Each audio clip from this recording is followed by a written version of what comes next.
फरहान, क्या हुआ? क्या कोई ऐसी बात है जो हमें नहीं पता?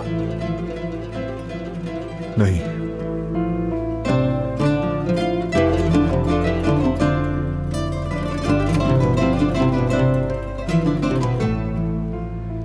होश में आने पर सबसे पहले बेबी के बारे में पूछा।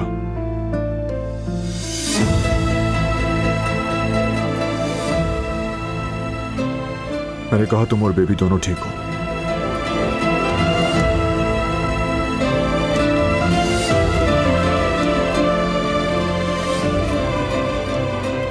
अगर ऐसे झूठ कहना दिल चीर गया।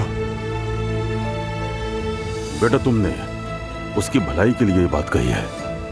इसमें शर्मिंदा होने या दुख की कोई बात नहीं है।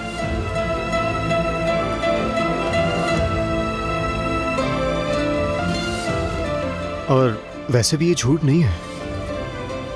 मुझे पूरा यकीन है वो बच्चा बिल्कुल खैरियत से होगा। इंशाअल्लाह।